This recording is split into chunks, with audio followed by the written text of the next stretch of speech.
Good morning and good afternoon or good evening, wherever it is that you're joining us. Today is the fourth in the webinar series that the Zeba Foundation has put up to celebrate their first year anniversary. I beg your pardon. We're so excited to have you here. For those of you who have been with us on this journey for the past 3 Saturdays, we're so thankful that you've continued. We have an awesome program for you today. We will be having a lineup of activities.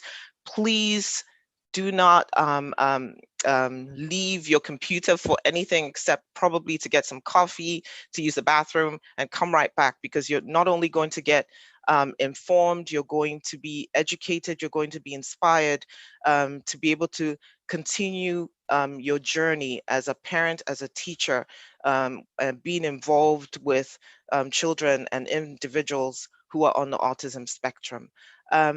The Zeba Foundation is a non-profit organization that's been set up to support children and individuals who are affected by autism spectrum disorder. You're going to learn more about them as we produce some of the infomercials and some of the material on this program. But feel free to go to the website, www.zebafoundation.com. It's got all the information, what we do, who we are, and pretty much, what services are provided. It is well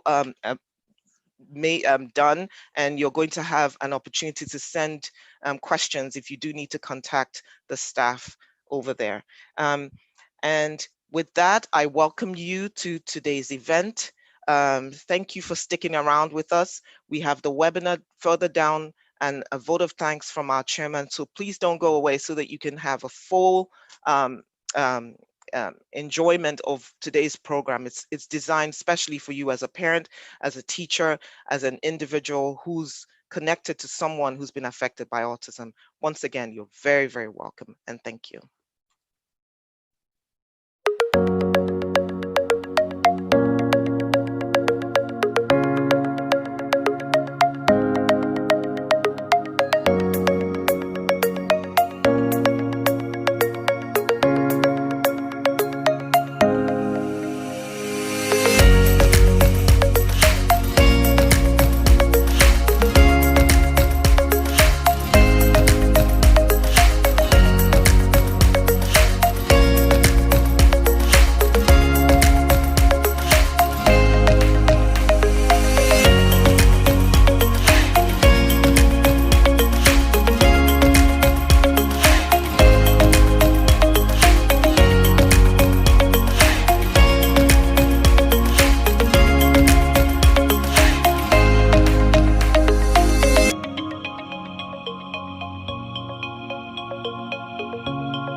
So thank you so much for that. Thank you to all our donors. Right now, we're going to have some testimonials from some of our parents, and they're all lined up. They pretty much know at what time to come on. So without any further ado, I would like to go ahead and invite our first parent right now, Mrs. Sylvia Tabo Okeke. Please go ahead and tell us your story.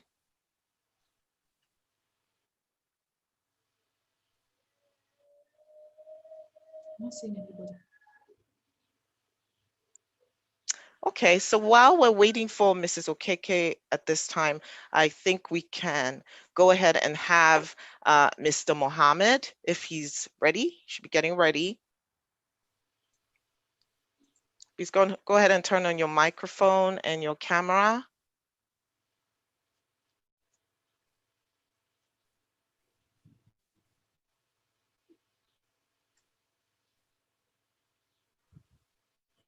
Otherwise, Mrs. Mato will have you go on because you're on camera right now. It's good to have you. I'm so glad you stayed on. Actually, you've been very patient, and I'm glad you're here. So why don't you go ahead and talk to us about, you know, your experience with the Ziba Foundation. And thank you for doing this. Thank you so much for having me. Yeah, my name is Mrs. Mato. I am the mother to Marcellus Pamo Mato, the student of the foundation. I first heard about the foundation last year through my husband. A friend recommended them to us, you to us. So first of all, my husband was actually in denial about my son's autism, but I encouraged him. You know, when we got the diagnosis, he was not happy, and he kept telling me, nothing is wrong with him. He'll talk. Boys usually delay and all that, but I kept encouraging him that we need to do this. So he finally got in line with it, and somebody told him about your place, and we immediately enrolled him. And before we enrolled him, myself had very few words. He had very few words. In fact, I would dare say he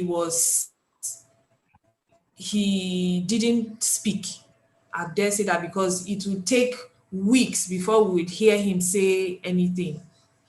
Like, couldn't read much. Mostly what he used to do was sing. He would sing and all that. If you talk to him, he would not even respond, no greetings thing. He just gave us nothing. But as soon as we joined the foundation, you know, his therapist kept encouraging like process. In fact, we got impatient. Like first 2 weeks, we're like, what is happening? By now, we expect, you know, talk. But she kept encouraging us that it's a slow process. Sometimes there will even be relapse and all that, but we need to keep going. We just need to keep the faith, and we need to follow up with him at home with everything that he learns at the foundation. So it's close to a year, if not over a year. Yeah, it's been over a year. And I'm very happy to say that Marcel is doing, in fact, he's doing so great. So great. I don't know, I can't even express how happy I am with his progress. Like Marcel reads, he writes, he follows instruction. Like I can actually send him on an errand now and I know he will go, except he's just being a naughty child. He knows exactly, he can read my mood. Like we communicate, we actually talk. Marcel and I, we actually talk. Like even his dad, but his dad travels a lot, so he's not really at home to witness our conversation. I was like, I'm not seeing any improvement, Marcel. I said, sit at home one full weekend, sit at home and you will see. And recently he actually stayed with him, they sleep in the same room together and all that. And he was like, oh no, this boy, like he has improved. He legit said Marcel has improved. Like I don't even know. I can't even. And then for the online classes. That is another thing I'm so grateful for, because before now I kept asking her, like, how are we going to do the whole parent teacher training thing, because he's one person in school and he's a different person at home. I remember complaining about that a lot to the therapist, and she was like, he doesn't behave like this in school. Well, let's see. So when the online classes started, I'm so grateful for that. It gave me a first-hand insight to how the therapists deal with a lot of stuff, and I was able to learn and pick a lot of things from that, and it really, really helped me in like following up with him at home. It's so much easier now, because a lot of the techniques she employed while giving him the lessons at home, I was able to like, okay, incorporate them and then apply them at home too. And it's in fact a 360-degree turn. I'm so happy. I like, in fact, I don't know. I can't even put into words how much progress we have made from last year till now. It's mind-boggling, Yeah, actually. I'm so that's grateful. amazing. That's so great. That's fantastic, and a testament to the staff and the entire organization. Everything is totally geared towards making sure that all the children who walk through the doors of the Ziba Foundation live more healthy, happy, independent lives. That is the goal. And thank you so much for your kind words today. It will spur us on to do even greater things. Thank you, and thank you again.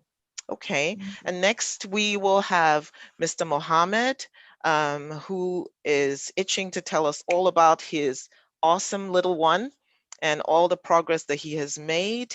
I will go ahead, and after he's done, then we'll have Mrs. Okeke. So Mr. Mohammed, go ahead, please.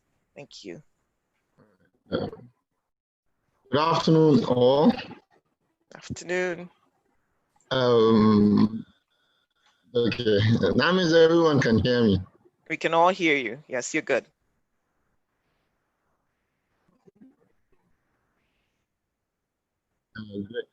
Great.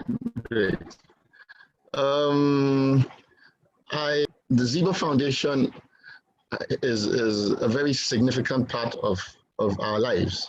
Ilan, my son, has been with the foundation for almost 4 years now, and he's one of the old ones. And as far as his development goes, I'm sure for people that know our journey and have seen me or heard me speak at events organized by Ziba, Ilan has gone from, here to there. He reads, he can virtually read anything. He can, well, his writing skills are not as sharp as his typing skills, but then again, he can almost spell everything you mouth for him. His development has been wonderful. We were able to interact with him more easily, so to speak. It's not, as fluid as we would want, but it's one step at a time. Ziba has been great. To him, to us, I have nothing but praises for Ziba. I know they try to be as much a part of his life outside just the academics, but him developing as a person, his social skills, his communication skills, they've done wonderfully well. And for us as his parents, my wife and I, we were so comfortable with everything that Ziba is trying to get him to be. They've brought in more than expected. People come from outside the country, experts, professionals that still form part and parcel of his developmental process, and that overall has given him, more than what we expected. I pray they continue to do more, they keep at it, and in with all of you as witnesses, I will remain committed to the process as far as Ziva is running it. So on behalf of my wife and I, we would like to thank you guys, and we would continue to be supportive in any which way we can. And thank you so much. If Ilan was here, he would probably say thank you. All right. Oh, thank you I'm and done. thank you. Thank you so much for your very kind words. And I'm hoping that all the staff, they should be watching, because they will be jumping and they'll be so elated, because this is just what we need. As long as the parents are happy and our children are doing well, that is payback for us in every which way. And next we have Mrs. Sylvia Tabo Keke to tell us all about her journey. Thank you so much for being here and doing this. Go ahead, please. Thank you very much. I want to thank the management of Ziba Foundation. You're doing a fantastic job. I have 2 kids that are undergoing therapy at Ziba Foundation. One is 10 years old, Kanye, and the other is 3 years old, Mekaliana. I'm not going to talk about the beginning of my journey. I'm just going to talk about my experience during the pandemic. When the pandemic started, the first thing that I thought about was, what are we going to do? Because they normally have therapy 3 days a week at Ziba Foundation for 1 hour each one of them. And I have seen the changes since they started. And I initially panicked. I'm like, how are we going to do this? Because therapy, we always believed that it's better when it's physical, face to face. But Ziba Foundation, they stepped up. They stepped up in a really big way. And we started with the online classes for them. Initially, it was a bit difficult, but the therapist was very patient, very nice, very committed. Even when we didn't have network, or when he didn't have network, we'll reschedule. We said, can we do it? I know it's from Monday to Wednesday. I can make time for you on Thursday. The commitment really struck me. And they did this without asking for a penny from any of us. They continued, they started in March, I think, and up till now, it has been consistent. My 3-year-old son didn't have, was able to say 2 words, but now he says a whole lot of sentences. And the thing is, the therapist, Mr. Shegun, and I know it's not only Mr. Shegun, there are people at the back that worked with him, the management, the staff, all of them worked together to make it happen. Came up with innovative ways, new ways of engaging them, making them focus on the screen. And it was really, it was amazing. I'm not saying that it was amazing all through. We had our days, but he was consistent and he made us work. He showed us what to do.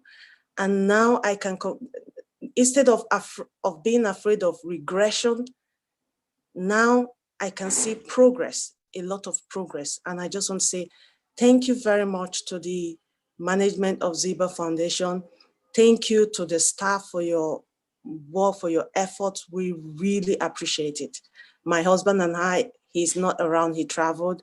He sends his regard. Kanye and Mekaliana, I think they might not be able to say it, but they are grateful as well. Thank you. Thank you so much for that, and for reemphasizing, that teletherapy has truly helped our kids. In this year, people say it's the year of the COVID. I want to be more positive and say it's the year of the parent. And we also want to thank you, parents, for cooperating with the therapists, for doing even more, because we know we had to put a bit more on you. You had to bring the kids to therapy. You had to make sure they followed through. So thank you too. And thank you, Mrs. Okeke, for that. Thank you to all our parents who have testified that the Ziba Foundation has impacted your family and your children in a very positive way, it makes us feel really, really good that all the hard work has not gone unnoticed, and we're super grateful for that. Thank you, and thank you again.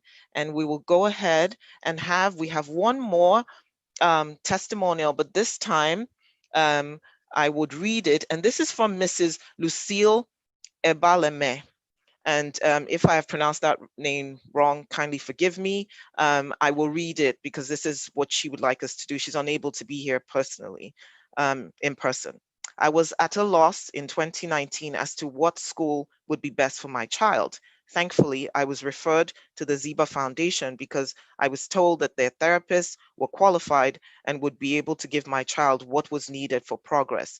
Their ABA and speech therapists are not only wonderful with my child, but they also try to keep improving on their knowledge and skills and further seek for what is best for the child. In fact, the whole school, therapists, teachers, administration has been extremely amazing. That's great. They have been very sensitive to the needs of all the children and parents, especially during this COVID period. Kudos to them. They have also been great during the teletherapy sessions. During such an unexpected new normal, they stepped up. I'm truly happy I found them. At least I have some sort of peace when my child is with them. Thank you, Ziba Foundation, and God will bless you all. Mrs. Ebelame. Thank you so much. And to all those who are listening, the staff, I hope you're listening. I congratulate you, the administration, the management, the board. Congratulations on your very first anniversary.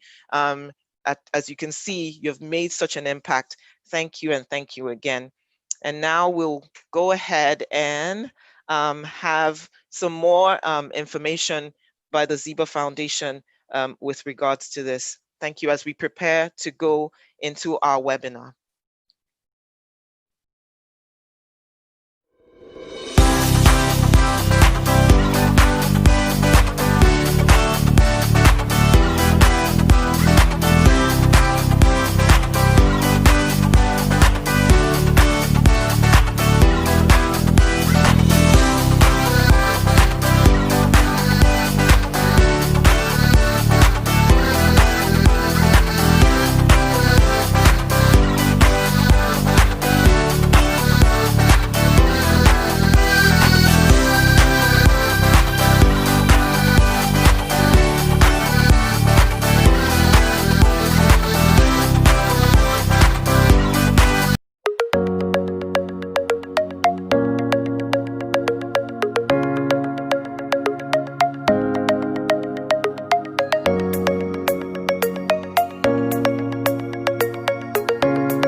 right, everyone. Thank you so much for hanging out with us today. We've heard from our parents, and we have celebrated not just the staff, but the entire organization. And further down the line, we will have our founder and chairman give us a short address and vote of thanks. So please hang in there to see who is behind this idea, who had this great vision to set up the Ziba Foundation. All right, and today we have in our midst two phenomenal women. They're professionals, they are mothers, they are individuals who have walked the journey of autism. The reason why we have this session, it's called Ask Dr. Mom, is because these moms are medical professionals, and they're also not just medicine in the sense of medicine, but behavior specialists and pharmacology specialists. And they are also moms of children on the spectrum. So today it's going to be a panel. We are going to sit at the coffee table and we're going to chat, and we're going to talk about issues that face parents, issues that face teachers, in dealing with kids who have autism, as well as teenagers, adults. We know that children will one day grow up to be teenagers. They'll one day grow up to be adults. What do we do? How do we get ready, for this journey? Because even though you want them to stay cute, they have to grow up. They have to do other things, and you want them to be as happy as they can, as independent as they can, as healthy as they can, as safe as they can. How do we do this? So we're going to tackle some very important topics. I would like you to feel free to send in your questions.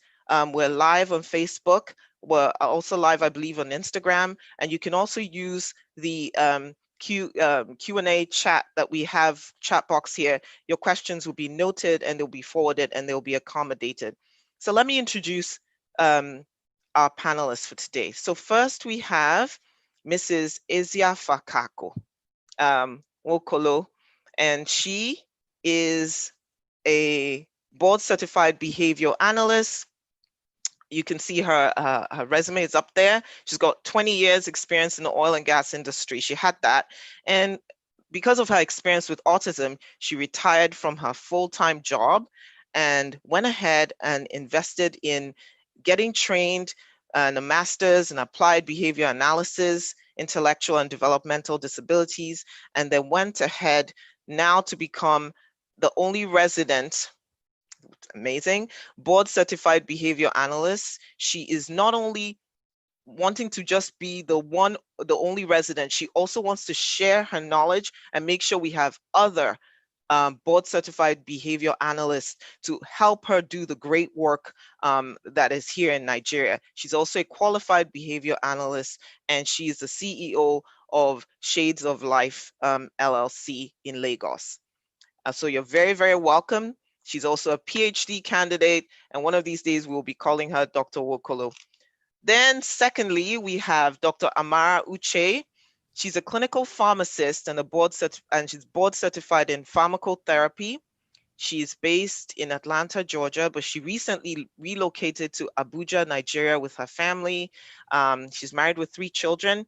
Her oldest child is on the spectrum, and she says that she's very passionate about all children achieving their best potential, especially children on the autism spectrum. And you're going to find that out as she answers her the questions here. It's going to be an amazing time. She's solution driven, and she's dedicated to improving academic and life skills learning for her child with special needs. So a very, very, very warm welcome to you.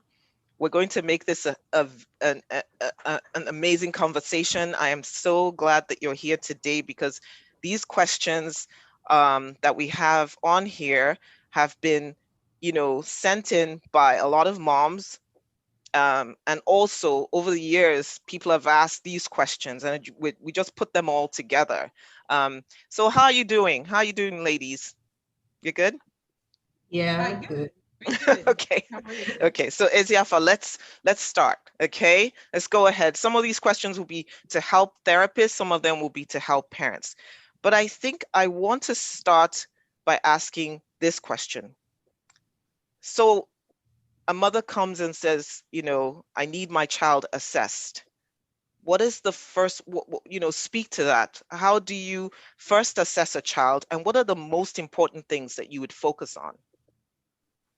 Okay, so it would be assessed for what? Okay, so that parent, that mother has to be very specific.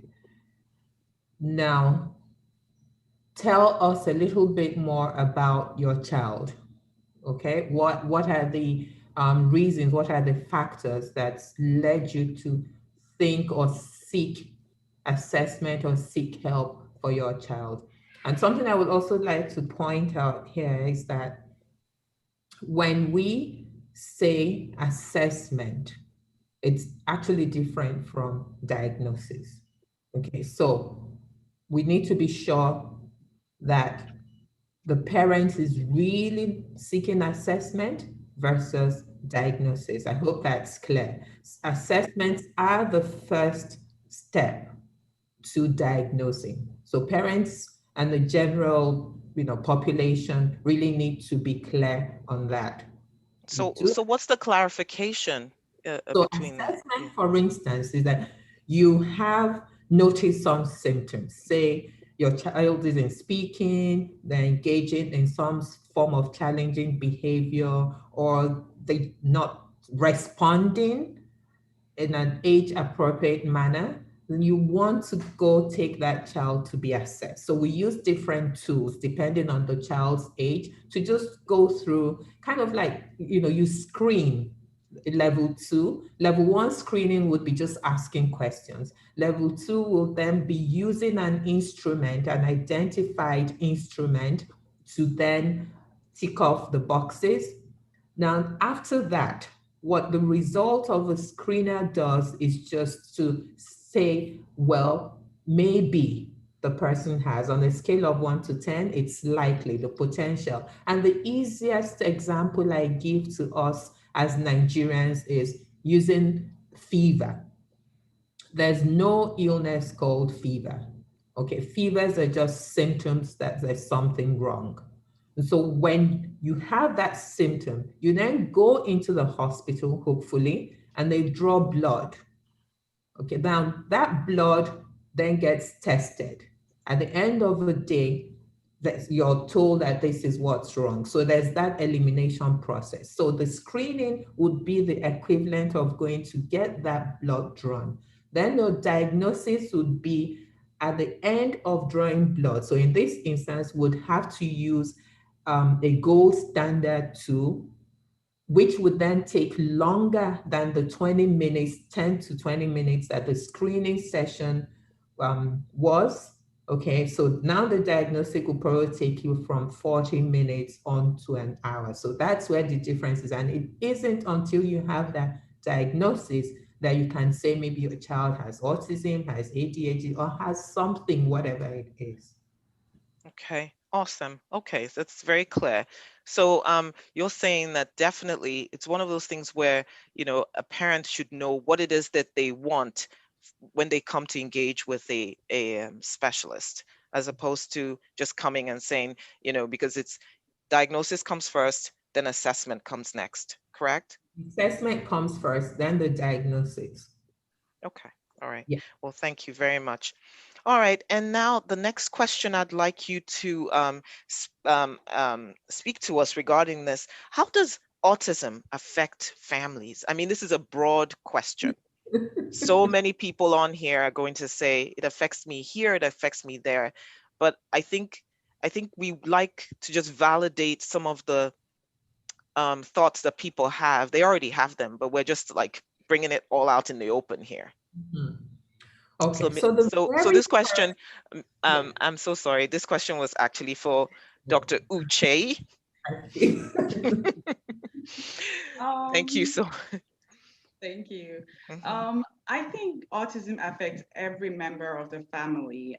When you have a child that has autism, the child has special needs, right? And special needs means that your child needs additional support, extra support, more than your other children. So it depends on the child. Every child is different. Every child needs something different. And even the same child, their need varies. So it changes as they get older. But it affects us in the amount of time that we give to our children, the effort, even the extra stress, the financial issues. And I think I'm just going to break it down into different categories. So we have, for example, the emotional impact, right? So you're worried about your child. You're worried about, it's like a short-term worry and also long-term. So short-term, is my child able to communicate, talk to you, express their wants and needs? What about tantrums? You know, those simple everyday short-term goal. And then you're worried about long-term goals. So is your child going to be independent? Is your child going to be able to work? Your child going to be able to drive? You know, be in a relationship? Will they get married? Will they have their own families? So all these play a part in the emotional impact. And then we have the financial impact. If you're doing any kind of therapy, behavioral, speech, occupational, they all require money. And sometimes a lot of family, you know, it's a lot of money to dedicate to paying for the therapist that's needed for your child. So again, we try to maybe prioritize, you know, what's even the most important, maybe address that. You know, what can you pay for? Join an autism community, do your research, educate yourself, see what you can help your child to do that doesn't really require money, but it's what you do every day at home. Um, there's the impact on the spouse. In general, you know, autism, anything that increases stress increases the strain on marriage. When your child is diagnosed, are you and your spouse on the same page? Um, you might be okay with the diagnosis, but your spouse may be in denial, you know. So that's also an impact on your relationship. Are you guys on the same space, on the same page? Are you on the same page with the therapies? I might want speech therapy, but my husband doesn't want speech therapy. So are you also on the same page with that? Um, Creating time for your spouse. Another impact is on your siblings. If you have other children, are you spending time with your other children? You know, it's one of those that I think every parent with a child with autism struggles with too.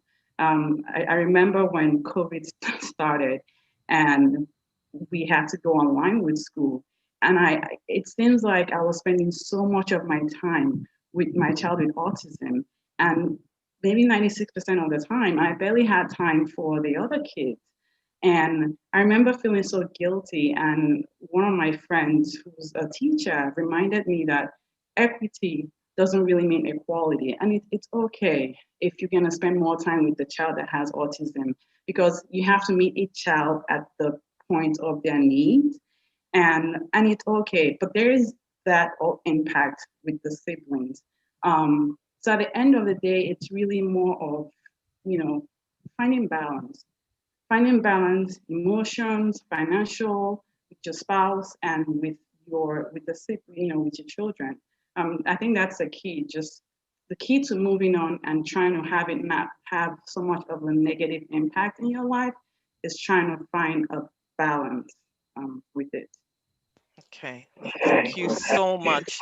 I think that, you know, most parents on with children on the spectrum need to always know that it's not a sprint. It's pretty much a marathon. You know, like this whole slow and steady, the hare and the tortoise kind of thing. You know, if you take off running, you're going to run out of steam. Yes, you should do everything, but just know they're building blocks. So, you know, you just keep going steady, do everything you can at every stage, everything you can. Be as educated as you can, be as informed as you can, and reach out for help whenever you can. The Zeba Foundation is here for you. You know, they're a good resource to help point you in the right direction. So thank you for that answer. Absolutely. Okay, so So this question is for you, Eziafa. As we await some of the questions from our attendees, we keep looking at the chat. Please go ahead and post all your questions. We will take them here. So most parents, when you ask them, what is it that you want your child, what is one thing you want your child to do? I don't know if this is your experience, but mine is, I just want my child to speak to me. I just want my child to be able to call me mommy. I want my child to be able to look at me and recognize that I am here. So let's talk about communication skills 101. How do you deal with requesting? How does a therapist, I'm going to put a lot on you because of your expertise, but how does a therapist tackle this? And how does a parent tackle this at home? So it's a twofold question. Yeah. So let me start by saying that every single thing that an individual does is behavior, including speaking. And there are different ways of communicating. Okay. I mean, again, being a behavior analyst, it only shows. And when I do, let me also step back to our clinic. When we do assessments and give the parents forms to fill, the first thing I usually see is, maybe again, thinking about it, the form is a bit streamlined. They have academic, and then they now say language and sibling interaction and on, depending on the child's age. And I say, why would academic be first? It should be communication, like you've pointed out. Now, what is communication? For children who are non-vocal, okay, they would communicate the best way they know by engaging in other challenging behaviors, right? And so as therapists and parents, what we need to focus on to get them to communicate appropriately would be to bring down those challenging behaviors or inappropriate behaviors. So whether the individual is screaming, fighting, tantruming, whatever it is, topography of behavior they're engaging in to get your attention or pass a message, we need to bring it down. So that would be one. As we bring that down, we can then work up more appropriate means of communication. In our field, what we call that is MAND. It comes from, demand, remand, everything, just anything that you're going to vocalize or extracting information or passing it to the other person. And so in the MAND training, what we do is then focus on replacing those behaviors. So if your child would normally fall on the ground to when they want something, you train up things like ask, okay, or give me, whatever language. Now, for a therapist to be able to implement a MAND training correctly, they need to go through the training. I mean, I know that people who have done all sorts and they've been able to get individuals to communicate. And I say that as a parent as well, whose daughter had 13 years of intervention. I saw what she had to go through to get her to be vocal. And it's not so much about speech therapy. And that's why I said people, in this environment, everybody goes, oh, speech, speech, speech. It isn't about the speech. It's about training up the behavior and the ability to communicate. So when you have a therapist or a technician who's gone through the appropriate training, they're able to implement that process of reducing that inappropriate behavior and replacing it with the appropriate words. Something I would also want parents to realize is that it may not be every individual that will become vocal. The reason I'm using vocal is that verbal behavior encompasses a whole lot, which is vocalizing, sign language, picture exchange, writing, typing. The whole idea is just let that individual be able to express themselves. If we work towards vocalization and that individual attains that milestone or acquires that skill, all well and done.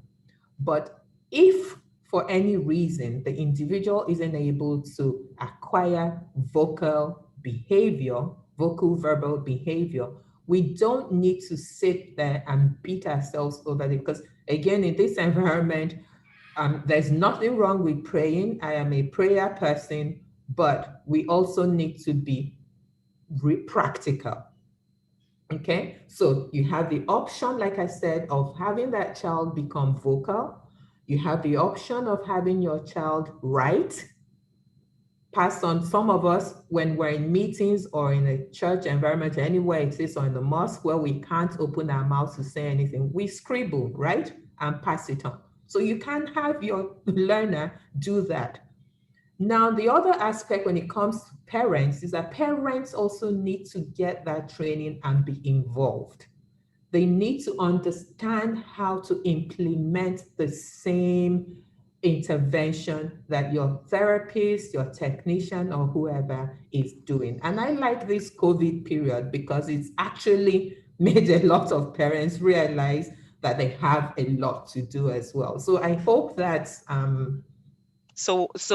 but you're saying that they should get the training, but it wouldn't be at the same level as what the therapists have. It's going to be basics. I personally, for the parents that I work with, I have them train at the same level as the behavior therapist or the behavior. Wow. The That's amazing. reason for that is we need to be on the same page. We have to speak the same language, okay? And in the science and technology of applied behavior analysis, everything is data-driven. Right, and so that's true. If the parent isn't trained to that minimum level, it's just a 40, 45-hour training. So they understand what to do. That when I say to you, your child wants this pen, for instance, that you need to withhold the pen until your child asks for it. You need to be able to understand that the technician isn't being wicked to your child and just making them cry unnecessarily. And the only way you're going to understand that we're working on the common interests of your child is when you're trained at that same level. So that's a great point. I absolutely agree, because, that's one of the things that's ingrained in the Ziba Foundation operations. We always have parents trained, probably not at the same level and experience, obviously, as a therapist, but with those basic skills. If you recall, I don't know if you had attended some of the previous webinars, one of the parents were asking that question, how do you fade, was using the lingo, and I was like, yay, go Mr. Mohammed, because, pretty much he had learned what fading meant. So that was that I actually agree with you. So let's not lose this moment, because there is another question that goes along with this. Let's talk about something that plagues communication before we now go on to to Dr. Uche and ask a couple more questions. So one of them is echolalia. This is one of those things that, communication, yes, you've mentioned verbal behavior, being able to write and speak, but what if this kid goes through this whole therapy and then learns to repeat things often, sounding like he's an echo, or she, or whoever? Okay, so please tell us how we can deal with that as parents, and tell us give some tips to the therapist. Thank you. Okay, so echolalia is really one of the most challenging things to deal with. And one of the easiest techniques to stop that is what we call extinction. So simply put, is if I say to you, Dr. Ijiogu, for instance, what's your name? And you're immediately going to repeat back to me, what's your name, okay? What I would do as the interventionist, therapist, or parent is to place your own response to me of what's your name on what we call extinction, meaning I don't respond. I don't say anything to you. So you have to do that a couple of times. And then in the process of training up the appropriate response, I would immediately prompt you for the appropriate one. So it's quite fast paced. Okay, so I would say Excuse to me, you, as you want me to demonstrate, do it with yes, me. okay. Okay. So I say to you, what's your name? What's your name? What's your name? What's your name? What's your name? Julia. What's your name? Julia. Julia. So now, because you don't have that skill, I now prompt for the response in quick succession. So you're not hearing that what's your name question anymore, but you're hearing the response that I want you to give back to me. Does it make sense? It does. But I mean, it's obviously not as easy as you and I have demonstrated, but it is doable. And with time, it begins to reduce until it's completely faded out or sorted out. And we can't help but mention that the fact that this whole thing is data driven. Yep. So, you know, for me, I must work with data. So you right. can't, and again, something, I'm happy you brought that up as well. You see, we always want fast results, like the microwave. So you have a child whose brain needs to be re-engineered, sort of, okay? Who's, let's say for the sake of discussion, is 3 years old. So that brain has been wired to repeat or engage in echolalia for 3 years, right? Let's even say 1, from when they typically became vocal. So you have somebody going on for 1 year. There's no way we're going to erase 1 year's worth of behavior in 1 month. If it does happen, glory to God. But I have my doubts based on my experience that you're going to eliminate 1 year's worth of echolalia in 1 month. I'll give you an example. We have a child, there are 2 of them actually, that have severe echolalia. Now, it's taken one of them 6 months to begin to realize that the behavior we expect back from that child is just, say, Julia. 6 months of looking at data, because you're presenting the level of prompting, the level of engagement, and we can't move from that single objective until the data says to me that the criteria has been met. Probably that I've said that 80% of the time when I ask Dr. Julia her name, she's going to repeat to me, Julia, without first saying back to me, what's my name?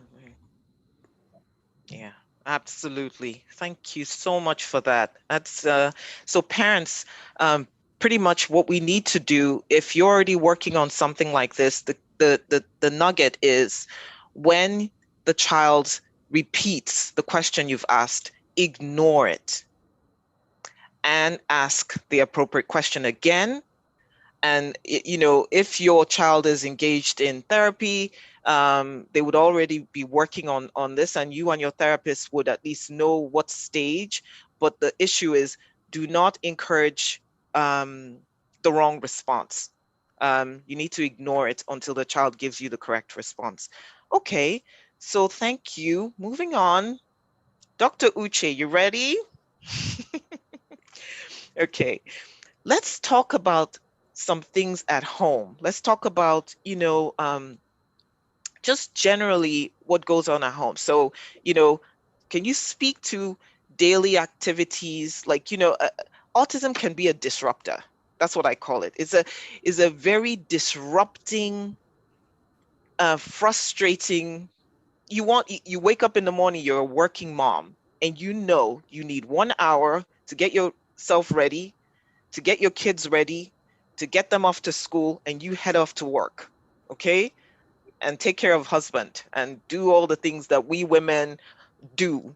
I'm speaking to women, but there are also dads here. Dads, you guys also, thank you for all that you do. Some dads are the ones who get the kids ready, are the ones who who need to get to work, and you're a parent, you're a caregiver. Autism disrupts. I'd like you to talk about how you organize, activities at home, and we can segue into diet as well. Okay, so please go ahead. Okay. So for activities at home, it's very broad and very general, but so I'll try to answer it where it kind of applies to most people. Um, we know that our kids really love routine. It's a good thing. It's also a bad thing because when you're out of routine, it kind of stresses your child. So I love routine, but I also want the child to be okay if it doesn't really go exactly as planned. So some families work with routine, have a visual schedule. Um, I like that, but I also, you don't have to have a whole schedule of how the entire day is going to go because you really might not know exactly how the child is, how the entire day can go. But you can start with, okay, you're gonna wake up. Like, what are your normal routines? I think I'll start with that. What are your normal daily routines? And try to have the child know what's coming. Dr. Julia, if you wake up, you know what you're gonna do next. Our children might not know, and it creates a lot of anxiety for them. So maybe breaking it down, you can tell your child what's coming up in the next hour or two, or what they're gonna do next, and then what they're gonna do afterwards. You can do a visual schedule if it works. Do like visual calendar of what's gonna happen. You can do a verbal, if you're fine with that. At this point in our lives, my daughter is actually okay with any change. If she's having therapy, I have to remind her, you have speech therapy at 10:30, and I just remind her so she gets herself ready for it. If it's, waking up, so let's say a typical day, you wake up, you take a shower. Some of our kids even struggle with trying to know how to even give themselves a shower. That's another topic, right?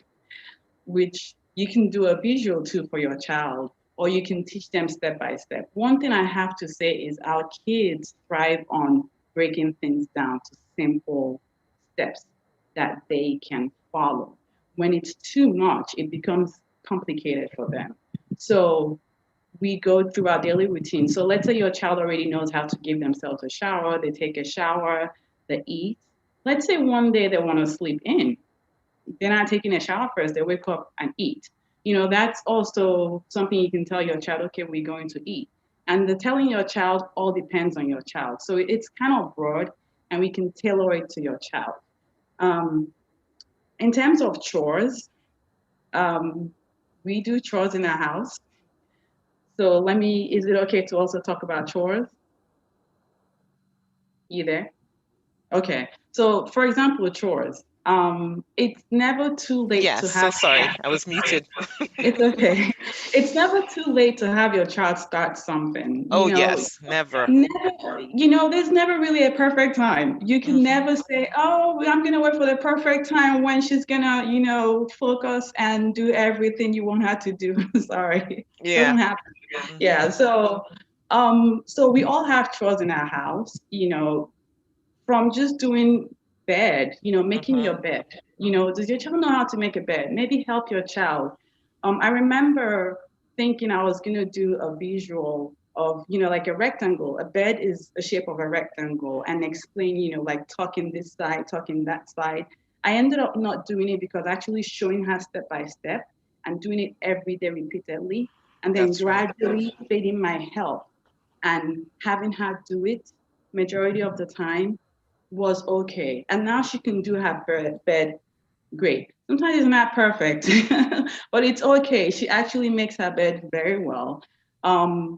Maybe sweeping the floor. And chores are very age. You have to give age appropriate chores, right?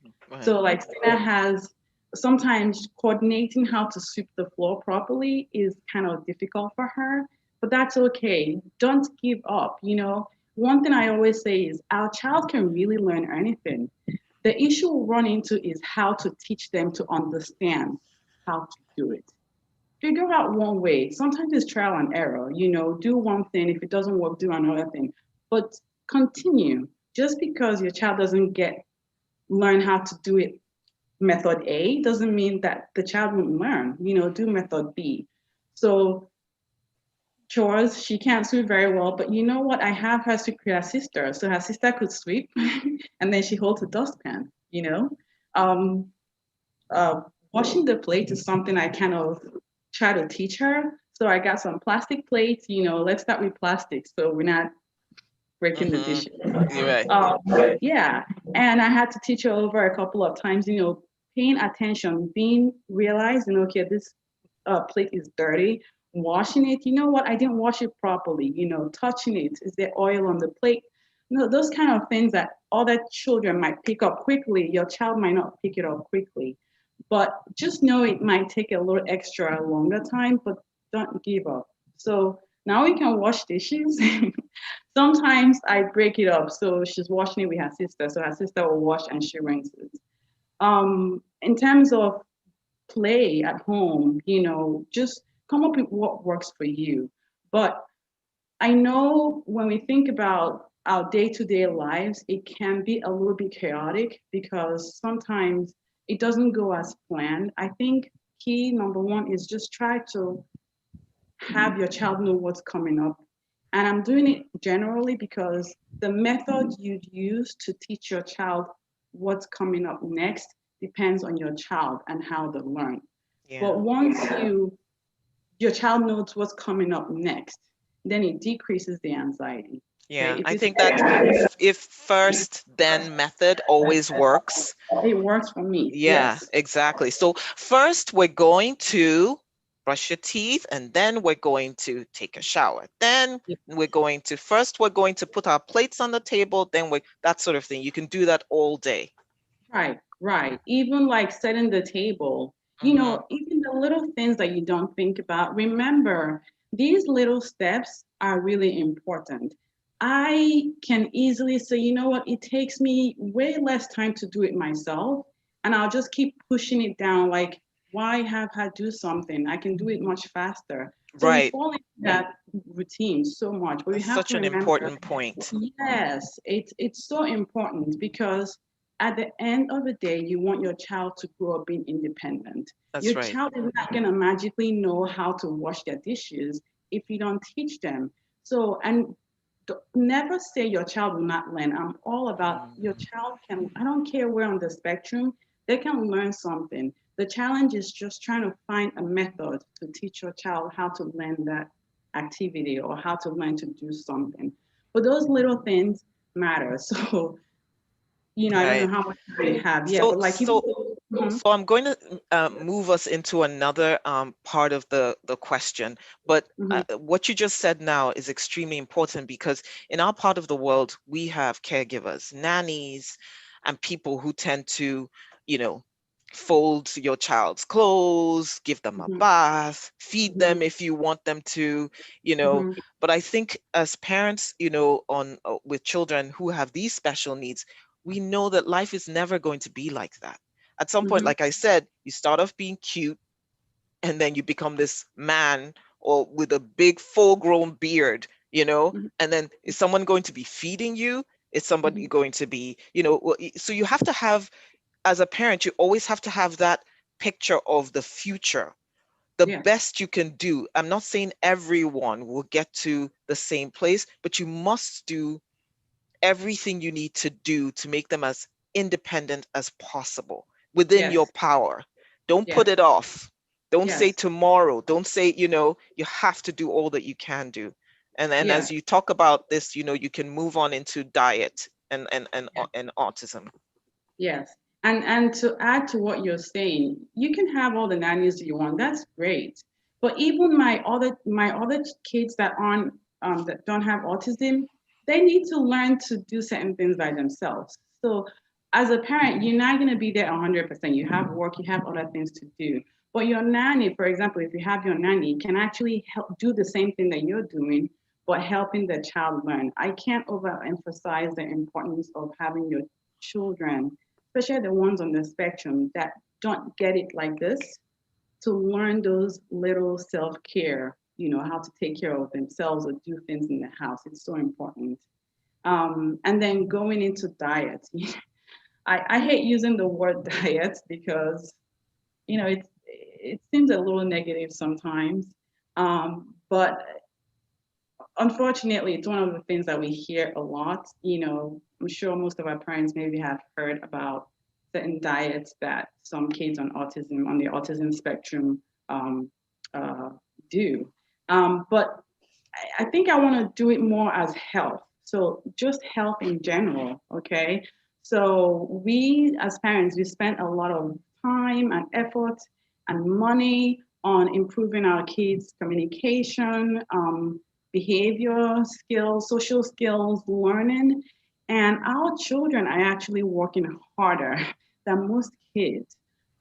But if your child has any underlying health issues, right?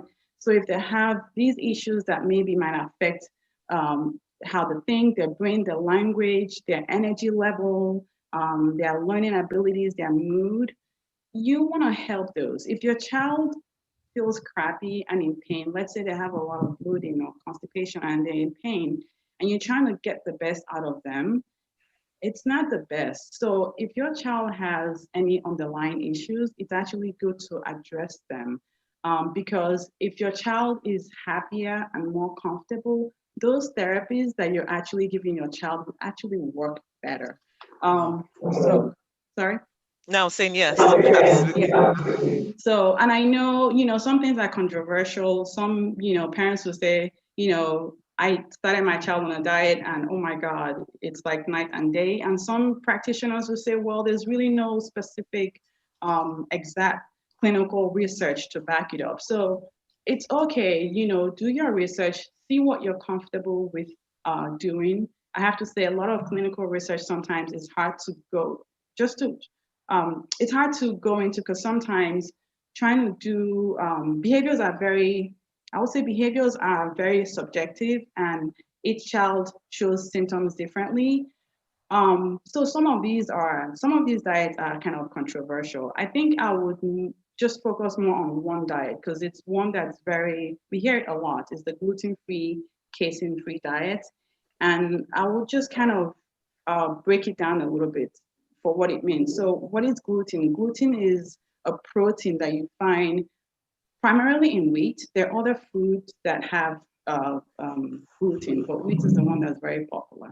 And casein is the protein that's in milk, okay? Not lactose. Lactose is the sugar, but casein is the protein that's in milk. And the whole theory is that some children are not able to break it down very well. So they have all these kind of chunky, it's called peptides.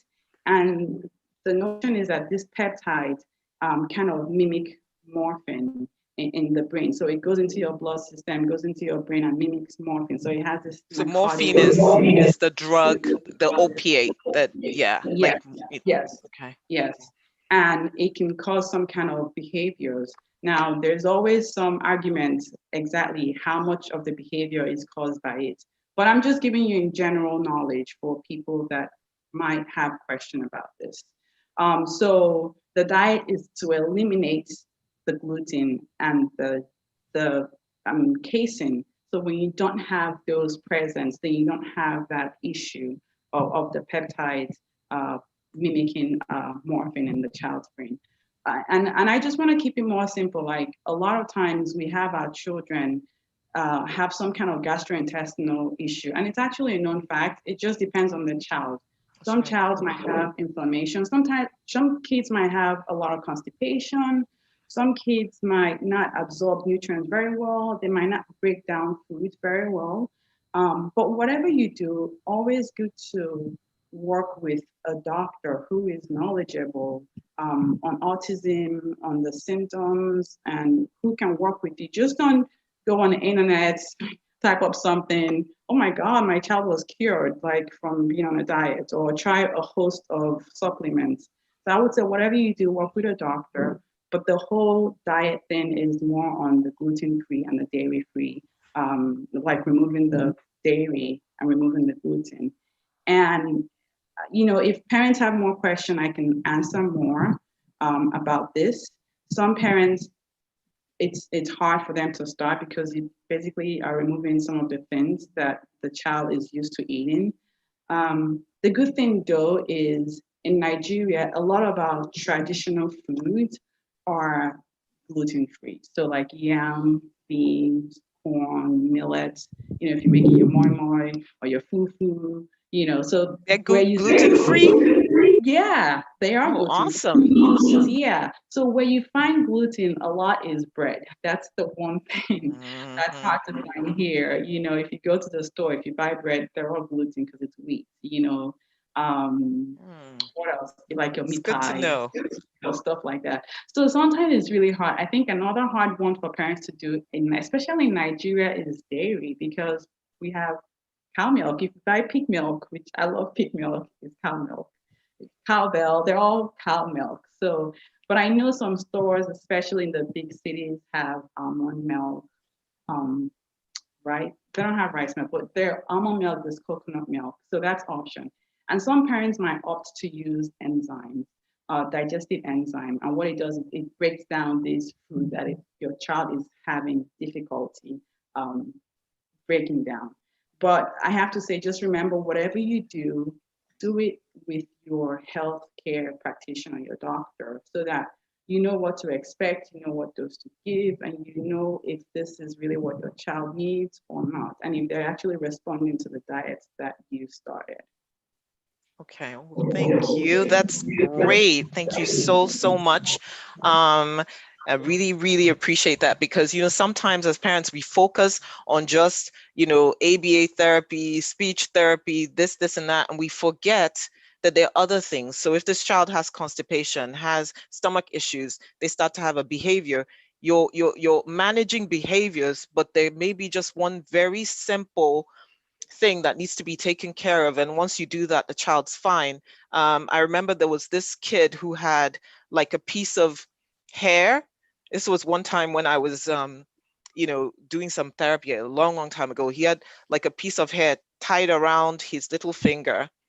And it was like very painful and no one had seen it. And the kid was having crazy behaviors, you know, because he was in pain. Mm-hmm. I just don't know. I just think it was the grace and the mercy of the Almighty that someone was like, oh my God, look, his little finger is red. And then we immediately removed it and that was it. You know, Yeah. so I mean, always think about other things. You know, life is not just about ABA therapy, occupational therapy. What about, is he hot? Is she hot? Is there a tag?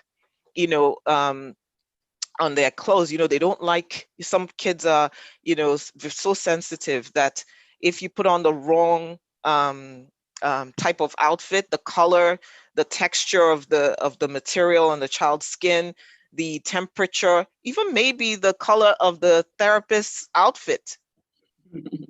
You know, I remember seeing some therapists who were wearing really bright red colors, you know, sitting in front of a I was like, oh my God, you know, there are different things that could actually impact a child's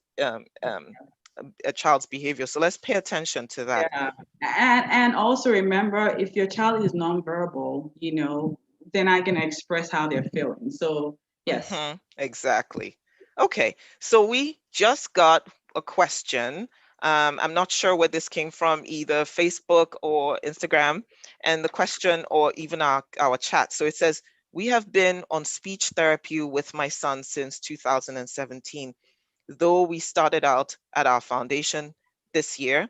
Since he started here, there's been some progress, but he's still nonverbal and needs to be prompted most times to repeat after us. And the only response is a little yelp. So maybe like a, I don't know, something like a small ah. Does it usually take this long for some kids to be nonverbal? I think, you know, we're going to direct this question to you, Mrs. Wokolo.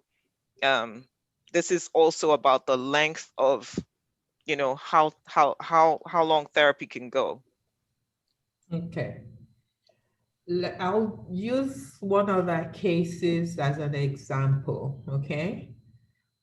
There's a an older child, I think it's probably about 5 now, he just turned 6, that had all sorts of other intervention. And I don't say this to discredit or to, it's just for parents to realize that there's a whole lot happening in our country, okay?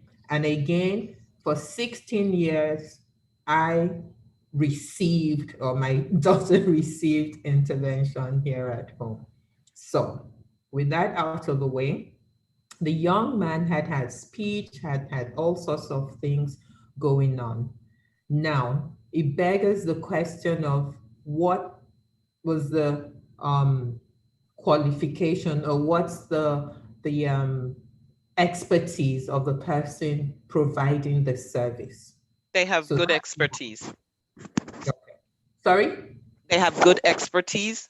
Lovely. So that's out of the way. Now, how are we implementing the program? Now, so go back to this, my young man, who also came from the good professional.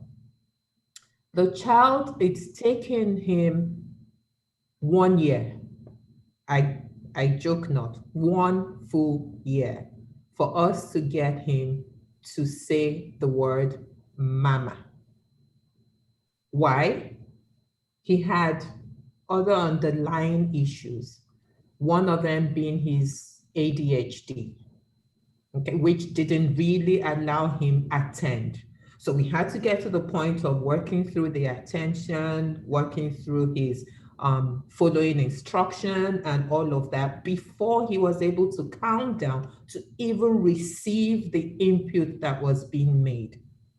So yes, it can take that long, and we've got to be patient. I remember what I said about your data and then mixing up all sorts of other strategies, okay? Then you have another one who is younger, but just doesn't understand why he needs to be saying anything.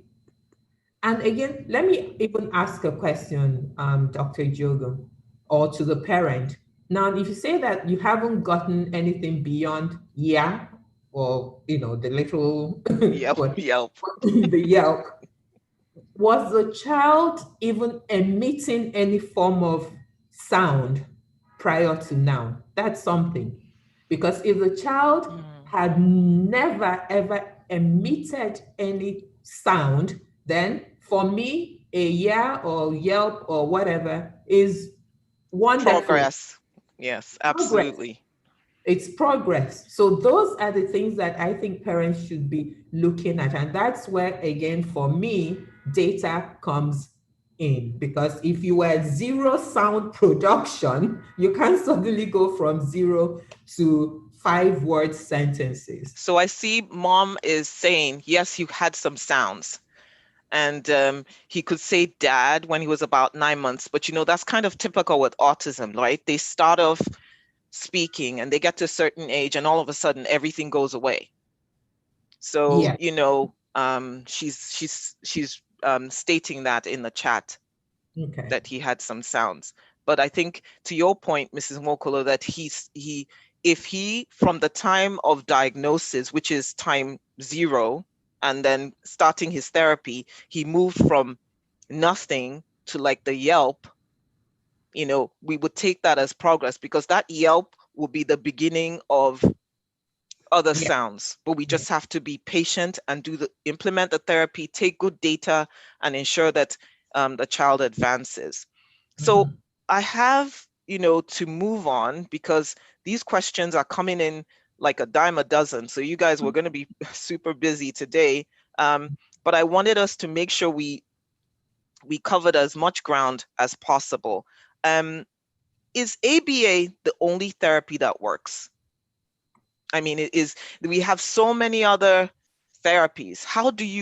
The reason why I ask that is that, sometimes parents, they start up, because when you're in a desperate situation, as a parent, this is over the years, I've seen very young moms or even older whoever, whichever parent, and all of a sudden you panic because you see your child, you see relatives or other children progressing and your child is not, and you're like, okay, maybe I should try Sunshine, maybe I should try Teach, maybe I should try, what is ABA the only thing that works?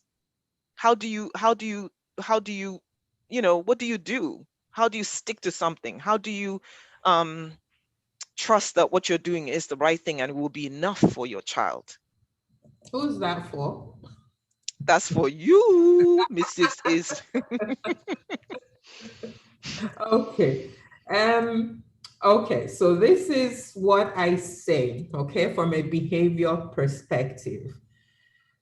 Again, I can't overemphasize that everything we do is behavior. And for us, the A in the ABA, applied behavior analysis, means it's data driven.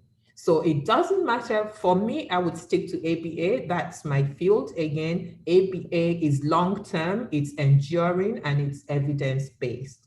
Having said that, what I've seen is that there are a lot of people who provide intervention who have either gone online to do like a crash program in ABA or just read up something and they combine it with whatever they are doing. And if you listen to a lot of people who are out there speaking, you always hear them, or more often than not, let me not say always, hear them use the word behavior. So it doesn't matter what technique or strategy or program the person is on, there's always that word behavior, okay? Now, whatever else you want to do is entirely up to you as a parent. But what I always tell my parents is that, or anybody else that does ask me like now, is that you gather the evidence. Like Dr. Uche has also alluded to, whatever it is you want to do, get documentation, write it down so that you're following it through and you'll be able to say to yourself, well, this isn't really working. We're not really getting much out of this. But one thing I can say about the science and the technology of applied behavior analysis is that there's so many strategies in there. It's a toolbox and you've got to know which one to pull out to apply to get the results that you want. And it's evidence-based. So that's, for me, I would stick with that. Yeah. Because it's proven, and I know you don't want to be personal about this and be the professional that you are, but you have proven it. Your daughter is in college right now, so I mean, and I know you believe in it because personally it worked, and also because as a professional, this is stuff that you've seen work for other children. You collect data, and what does data do? Data drives, do I move on with this program? Do I take it back? Do I slow it down? Do I change it entirely? So that's why information is important. And I absolutely agree. Now, there are other therapies, but I would always say if something is, if ABA is producing results, why don't you just stick to it? Sometimes remember that Dr. Uche made a statement a long time ago, and I have told her she should trademark this statement because, someone's going to steal it and claim they said it. But one time she said, it's not if they can, it's when they can. So the question is not whether they're going to be able to do this thing, is when. Somebody's when could be today, could be tomorrow. Another person's when could be 5 years' time. The point is, you just keep going. It's a marathon. Keep going. It can be frustrating, but with forums like this, where we have parents who are discussing this whole thing, and you see that someone just put in the work and just kept going. The child's success may be different from another child's success. But whatever it is, always remember where they started from and where they are, and that's how you, I believe, will judge, whether they're making progress or not. I have another question, and this question is going to Dr. Uche. I have a 4-year-old on the spectrum. He passes gas a lot, okay? And he has constipation. How can we help him with his diet and health? And following that question, I want you to get ready to talk about CBD and autism.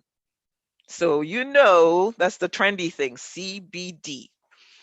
So let's talk about, how to help this 4-year-old on the spectrum with constipation, and then we'll talk about CBD and autism. Okay. So constipation, it goes hand in hand with a lot of the gastrointestinal symptoms that some of our children have. And she said he's 4-year-old, right? He's 4 years old, right? Okay. And I Right. also wonder how his eating habit is. Does he eat? Does he drink a lot of water? Does he eat in general, or does he eat very specific foods all the time? That's also important, because the eating habit can also affect, or the type of foods that he's willing to eat can also affect it. Okay. So basically his eating habits Yeah, can the affect. type of food. So the type of, some kids are very picky and maybe they'll only eat, spaghetti every day. Or so that is also important. It plays a role in the type of food, just to have an idea if it's even something that has to do with gluten or just in general. But there are ways to, there are different ways. So you can say improve just that fiber in the diet. Now also, how bad is the constipation? So some constipations are very bad, maybe, it's once every other day or once so many couple of days. But I would say, just to answer in general, the type of foods the child is eating, are they eating other food that have fiber to help them? Or are they just sticking to a specific, food? Right. Yeah. That's the main thing. I will also say, has she addressed, does she have a doctor? Has she addressed this? Because I'm concerned if they've actually given the child anything in the past to deal with the constipation. Okay. All right. So that's definitely something that we'll see if we get some feedback from the question. But yes, I agree. Anything that will help. Probiotics are also very, very good. More fiber. Make sure the child is having enough water. Fruits, vegetables are good. Things like that. Just to ensure. And if the child is very picky about texture, you can always think about pureeing things. That's another way. Yes. And in general, some parents do enzymes. The more answer I have, the more specific I can be. And probiotics, we can go a whole day talking about probiotics and how good it is for us. It actually definitely helps your child to move the bowels. Right. Yeah, there are many options out there to help your child. Yeah. So let's delve into CBD. So tell us what it is and how it's available in Nigeria. It's available in Africa. It's available all over the world now because it's this cool drug that's come to save us from every single ailment. I say that tongue in cheek. A lot of people believe in its ability to do a lot. So please tell us about what your thoughts are with regards to this and autism. Okay, so I've tried CBD, I think, for a few weeks many years ago. I never really was consistent with it. So I'm not going to talk from my own personal point of view, but I'll talk about just in general what CBD is. And I think most people have heard about it because people keep mentioning CBD. And CBD stands for cannabidiol oil, and it comes from a plant, a hemp plant. So marijuana, pretty much, Indian hemp. Right, but it doesn't have, there's a compound called THC. It doesn't have THC. THC is the psychoactive component of it. So it's the psychoactive, and it's the one that's going to make you like high or addictive. So CBD has very minimal THC, which is the part that makes you high, the part that gives you the addiction. Very important to clear that up. Yes. So that's one of the things why some parents are very, very, cautious about it. It doesn't really have that. I think in general, some people use it for seizures. Because some kids on the spectrum do have seizures. So sometimes they use it for seizures. Sometimes they use it to ease the aggression or anxiety. But with anything, like I say, start slow if you're going to do it, and also always work with a doctor. There are some doctors that are very knowledgeable on some supplements or some medicine that actually help kids on the spectrum. So don't just go flying blind on it. I know we always have the urge to do that, but I can't overemphasize the importance of finding a doctor that works well with you and your child, and trying to see maybe if this is something that can help. I know for sure some families have said that it really helped them with their child's tantrums or aggression. Okay, great. And with that said, there was a question on here about referrals to doctors in Nigeria who or wherever you are that have experience with autism. Even in the US and in other developed countries, you'll be shocked to find out that some doctors are very wary of working with kids on the spectrum, just because these days, they want you to go to a developmental specialist or see a pediatrician, but sometimes the child doesn't need that kind of specialized therapy. They just need to go in and do a regular physical. Having autism is not the only thing that defines a child's health. The child also has other needs to get immunizations, needs to, we've talked about constipation. I mean, a child on autism is not specifically, the only thing that this child is going through. So training doctors, and getting them to be sensitive to the fact that you can't keep a child on the spectrum in a waiting room too long. You have to make sure that your environment is not, don't have too many bright things all around to like cause this child to have a total meltdown because they're overwhelmed by what they see. It's not noisy, it's not too busy. Having those things, training these medical professionals to keep that in mind is something that we do need to continue to push. And I have seen doctors, people, like myself and some of my other colleagues who keep this in mind, and it makes such a difference. So we will look out for some of those referrals and make that available to you. I think there's a parent who sent that question, so we can direct you to the right doctor that can help you. Okay. Yeah, and even if you have a concern or you have a question, you found something, you can also send it to your doctor and see what they think. I am a firm believer in expressing yourself, sharing information, because you really never know what is going to be the one thing that will really help your child. Okay. And there is one other question that we'll talk about in the future. Somebody's referring to stem cell supplements. This is the new hot button topic. I don't know if you is there something that you'd like to add to? On my end, stem cell can solve a whole host of issues. I believe it's the drug for the future, but I want to see the data. I want to see if it's been tried properly and what they've shown. I've seen a lot of it, and I at this point in time, as an orthodox physician, I put my hands up and I say I don't know much about it, except what some other countries who do not go through the strict protocol that we have in the US, where every single phase is tried, is questioned, and finally, before these treatments are rolled out. Some countries don't have that, and people are allowed to do a lot of things freely. So my training stops me from speaking to stem cell treatments with regards to how good they are, but we have seen that some people have shown it has helped.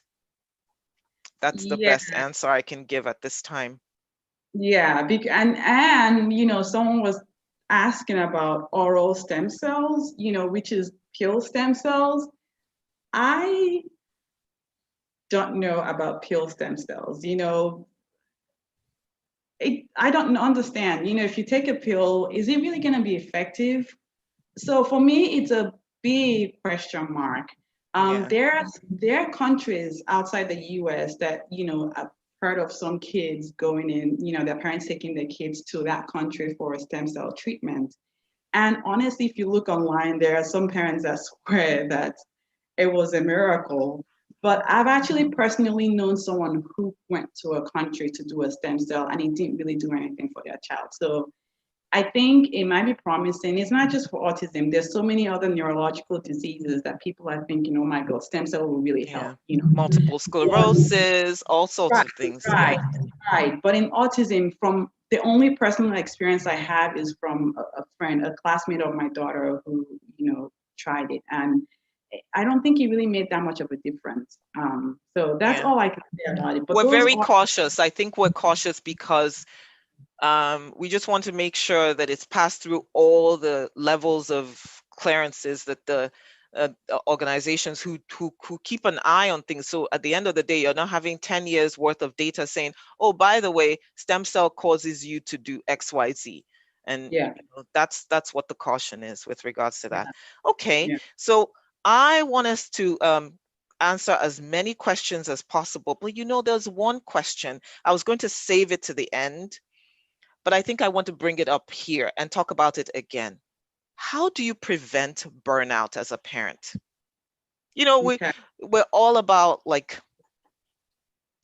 caring for our kids. We have to study to make sure we're on top of the latest information. We have to know the doctor. We have to do this. We have to do this. And now the year of the parent, we even have to be teachers too and therapists. So much is now being placed on us. How can we care for ourselves and make sure we don't burn out? Yeah, I think a couple of things, or there are some points, and I'm really guilty about this. Sometimes I'm overwhelmed. It's so much to do. It seems like, you do one thing, yay, and then there are 99 other things to work on. But let me, first thing, so let's say number one is that feeling of feeling overwhelmed. How do you even help yourself? And I think all of us mothers and parents, sometimes we feel overwhelmed because it seems like we have so much to do.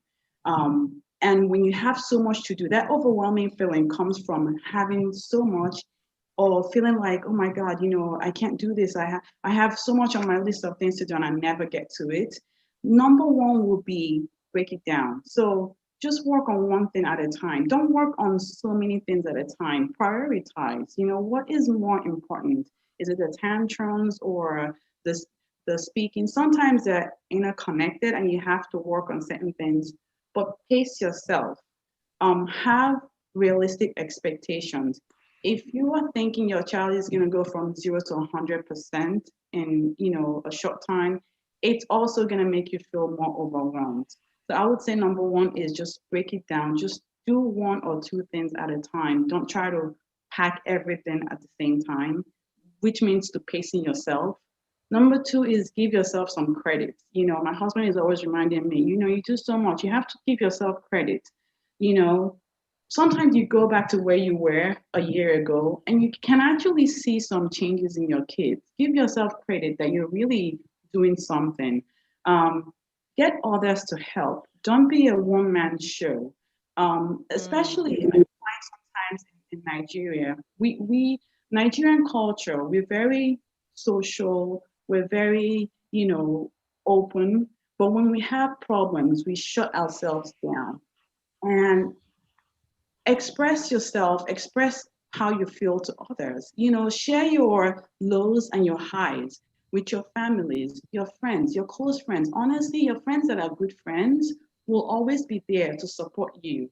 Even taking you out on a little girl's thing or lunch or just anything, or just hearing you out. But I think being open and not isolate yourself and your issues are very important. Have other people help.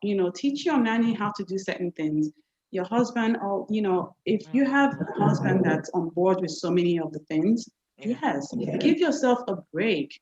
Giving yourself a break one day it's not the end of life. You know, your child will still continue to survive. Give yourself a break one day. If you don't want to deal with any therapy one day, fine. Just, it's okay. Give yourself permission, which is something I struggle with sometimes, giving yourself permission to be okay, not to be, you know, that superhero mom. You know, take time for yourself.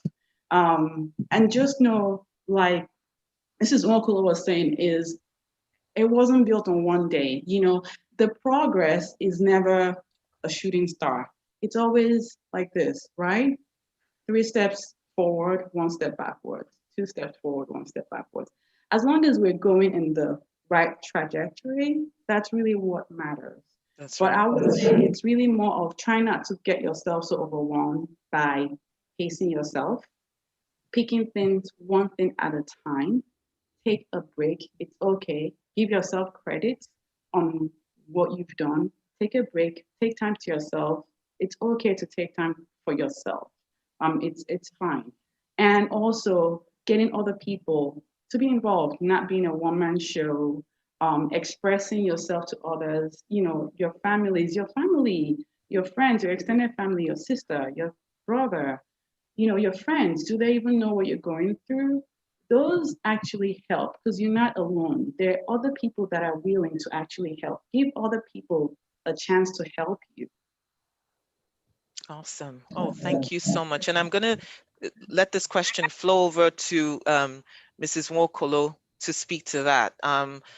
You know, let's talk about that. And the following question would be how to speak to a parent who's in denial, how to get them, you know, to, because we have that. So that will be the next phase, but please continue to, you know, speak to how do we keep ourselves from being burnt out as parents and as caregivers. Okay, so I'm just going to give you practical examples because Dr. Oche has thrown quite a bit of light. What I typically do is shut down. So in this era of technology, for instance, everybody's on the phone doing something. So I've basically broken my day into slots. So I sleep at a particular time, 9 p.m. If I'm late, 10. And my phone goes into a do not disturb mode. If you don't have a do not disturb, switch it off. Not put it on silent or vibrate, off. Okay, so what it does is that it helps you shut down. And then you begin the process of decompressing your day. For me, I do something mindless. It could be as simple as playing some game or doing, you know, just find something mindless or just stare at the ceiling and then I go to bed. When I wake up, I start with my exercise, you know, do all the other things, go for my workout, and I do not typically start attending to anybody until it's 11 a.m. If it's before 11 a.m., we have to have an agreement. I need my sanity in order to be able to go through the day. And again, when I used to work, you know, those were the early days with my daughter and all of them. There were like 5 children in the house. All the kids knew that I would wake up at 3 a.m., leave the house, and that once I've stepped out of the house, okay, I don't want to hear anything. Even if you're dead or somebody is dead, all the mortuary, everybody knew what to do. And at the same time, when I get into the office, that's funny, and I'm leaving, when I close, at 4 o'clock, the office knew that I was no longer responding to anything official. I never took, so these are little, I like to practicalize things so you're not sitting there thinking, oh, and believe it or not, even that child that's on the spectrum can engage. Whatever it is that they can do, contribute to for the day, go right ahead and give everybody their chore for the day. Whether it's sorting your own clothes, whether it's helping in the kitchen, whatever it is the person can do to the best of their ability, including the whole environment, meaning the nannies, everybody has to be on. Some of us may say, oh, but the husband doesn't like to help. Husbands may not be hands-on physically, But guess what? For those that can afford it, let them be hands-on financially. So you can't help with this. Get the driver. So while Mr. Lagbaja is driving, I'm sitting down there, either going to the market or think you really need to, otherwise, seriously, burnout isn't. And the moment you feel, there are some days I've gone to bed as early as 5 p.m. People look at me and they're like, it's early. Why are you going to bed? I'm like, I'm tired. I need to sleep. Why? Is it your body or is it your eye? I'm using mine. Do with yours what you want. Okay? So please, please, please, mothers, yes, the And children. fathers too, don't forget. Fathers, yes, but it's not, the kids are, and for those that are married, focus on your spouse. The kids will up and go away.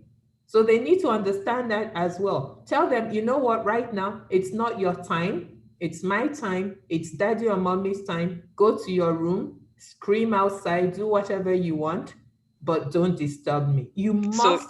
So what you're saying is you should put, everything should be on a timetable pretty much. So that you're going to have time for you, and that's going to help. Okay. Yes. Right. If you Awesome. don't schedule it, you won't do it. Very simple. Absolutely. I agree with that. If you don't schedule it, you won't do it. Same goes to exercise. Some of us keep on saying, I'm going to exercise, I'm going to. Until we actually schedule it into our lives, we're never going to do it. So absolutely, I agree with you. But let's talk about something else. A mom or a caregiver in denial. You know this person who really should get their child assessed, really should get therapy, and they just haven't done it. They may be on this program. They may, someone is here who's looking for a way to communicate this to them. Let's talk about that. You know why a lot of us, or some people, are in denial? It's because of the culture. And I also say a lot of selfishness. One, the culture. Second, we're just being selfish. What are they going to say? Yes, there's a bit of that stigmatization because people don't quite understand what this is, or, but I think there's more problem when you're hiding that child away than bringing the person out, because you're just going to keep feeding the human mind that's wondering what's going on. So that's one, the culture. Now, to that parent who's in denial, sit back and ask yourself why, the why question. Be honest to yourself. Why am I in denial? Am I in denial because of what people will say? Am I in denial because, I don't understand this? Tell yourself, if the reason you're in denial is because you're thinking of the society and environment, then you're being selfish, you're being self-centered. I'm not mincing words. I never heard of autism until my child came along. Okay, and I waited a period of like 5 years before having her. And she comes along, and this child is engaging in all sorts of things I've never seen, I don't understand. And I spoke out. I said to colleagues, this is what's going on. I mean, some of them were like, oh, while we're praying, please see the doctor. The doctors looked at me and realized, okay, she has no clue of what's going on, and broke it down. I immediately went into a mood of, oh Lord, after 5 years, this is the best you could do. And I didn't talk. I tell people I fought with God for 1 year. I didn't talk to him. I said, you stay there, I'll stay on my own. My husband's response was to start buying all sorts of books and reading and researching. But that didn't stop us from, following through with whatever was there, because at the end of it all, we realized, okay, it's not about us, it's about Absolutely. I've also had people who've come to me and they're like, oh, they don't want the diagnosis, they're not emotionally prepared, they can see the signs, people in, in the medical field as well that have an idea. And I've had to sit them down and go through the same process. And then they're busy asking, you don't want to know about it, but the person is asking you, so what do you think? And what do you think is it? Why are you asking what I think when you're not ready to get the answer? Okay, so if you're at that point where you're asking, what do you think?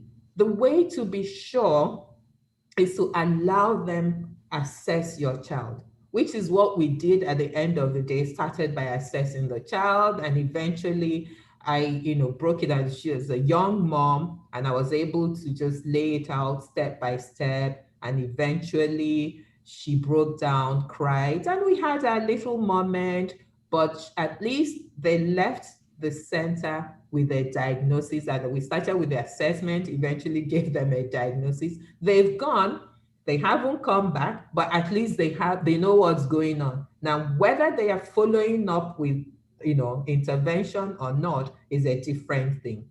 But let's not be selfish. Oh my goodness, that is so good. I can't overemphasize what you just said now. It's not about me, it's about this child. I believe in that solely, because when you take yourself out of the picture, you are fine. You don't have any issues with, people staring at you if you go up to someone eating a plate of fries at, in a restaurant and start eating their food, and they're like, what are you doing? This is a true story of a child who goes in, he's standing with his mom at the counter. The mom is ordering food, and the child promptly says, this is taking too long, and goes to this man who's eating his fries happily and starts eating out of his plate. And the man is like, what?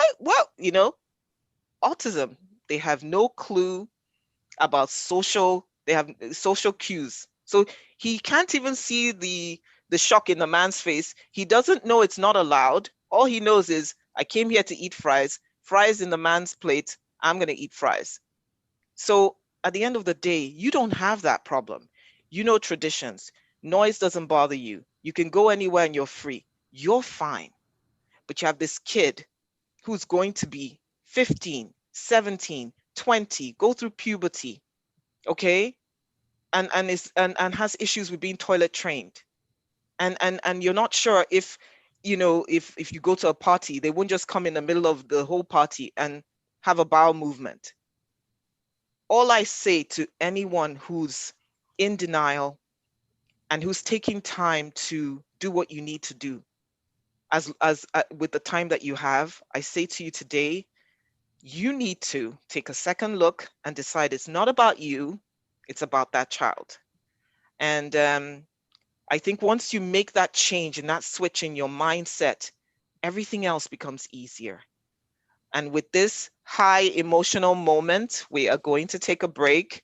Please do not go away, because we have more questions, we have more activities, and then going down the line, we're going to hear from an amazing visioner who is very excited about talking about why he allowed us to have this platform, to have these discussions, and to have therapists and people provide services for children on the spectrum. Is the founder and chairman of the Zeba Foundation. So please don't go away for a very, very, very, very short break. Thank you.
Okay, thank you so much for hanging out with us today. If you just joined us, this is the fourth and sadly final session of the webinar series that the Ziba Foundation has put out to celebrate her first year anniversary. We've had on our panel today, Mrs. Eziafa Nwokolo, who is a board certified behavior analyst, CEO of Shades of Life LLC, who is here with us, and also Dr. Amara Uche, who's a clinical pharmacologist, who is also a mom to a child on the spectrum. And we have been discussing under the theme, a parent, the teacher, and the pandemic. You're very, very welcome, and thank you. We have 2 more questions, and we will be coming to the end of this. We're so thankful for all the questions that you've sent in. So this question is going to talk about toileting. So toilet training. And it's one of those things that sometimes a child on the spectrum struggles with. How soon, knowing that our child has difficulty learning these skills, how soon should we begin to toilet train? And can you give us some tips about how to be successful at this? Okay, I'm going to direct this question to Mrs. Nwokolo. Okay, so typically, most children would get to either Ziba or any other person about between the ages of 2 and 3, or even 2 and 4, for those that are early. Some may be later. Mine would be that immediately the child starts intervention and they're not toilet trained, they need to start the toilet training. Okay, so as soon as, because typically by 18 months, now these kids are all grown up, so but I think it's by 18 months, they typically should have gone into pull-ups, because I remember my youngest went straight into her underwear by 18 months because she saw everybody else wearing pants and she didn't understand why she had to be wearing this. So she just went straight from her diaper into regular pants and going to the potty and all of that. So as soon as that child starts intervention, they need to be able to tell you they need the potty in whatever manner. And I know that potty training, being potty trained is also one of the biggest challenges and concerns that parents have. And that's why we need to start it pronto. Okay, now, you need to get the child to understand the connection between the pee or the poo and the brain. Now, how do we typically do that? For me, I would either increase fluid intake or, again, food intake, solids, in order to stimulate the need to either poo or to pee. Okay? Again, back to that data. You see, everything is about data, data, data.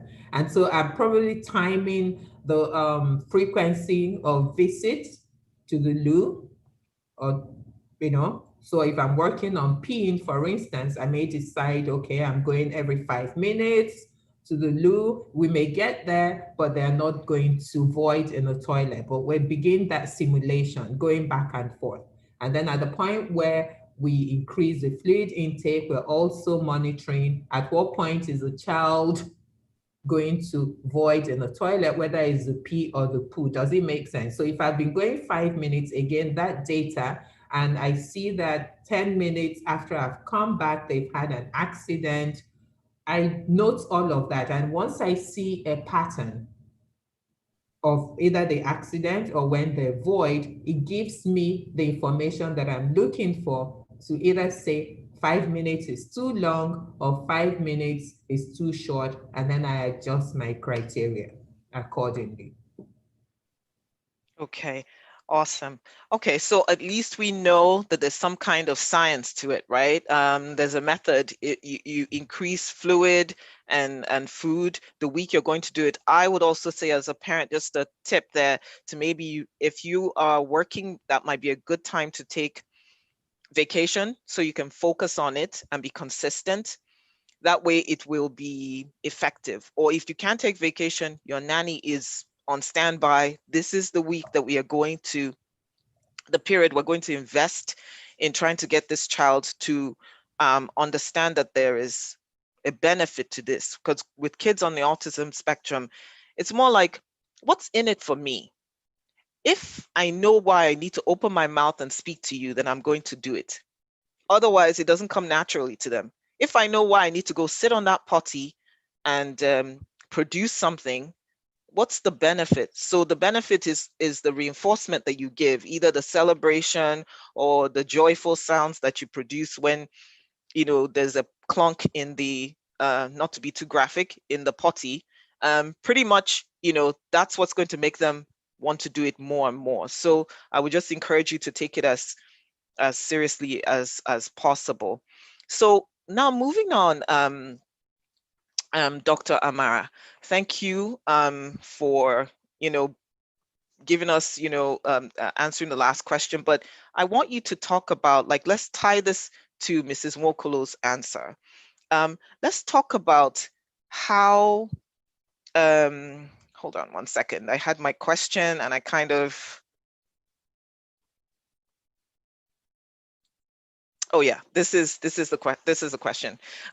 How we can have siblings play a role in helping our children on the spectrum. And then the other question that you're going to answer for us is when we talk about autism schools versus regular schools. So get ready to speak from that on that as we bring this to a close. So what's the role of a sibling or siblings if they're multiple siblings? I think sibling role is so important. It's very, at least in my house, and I think in most families, it's so important. Teaching your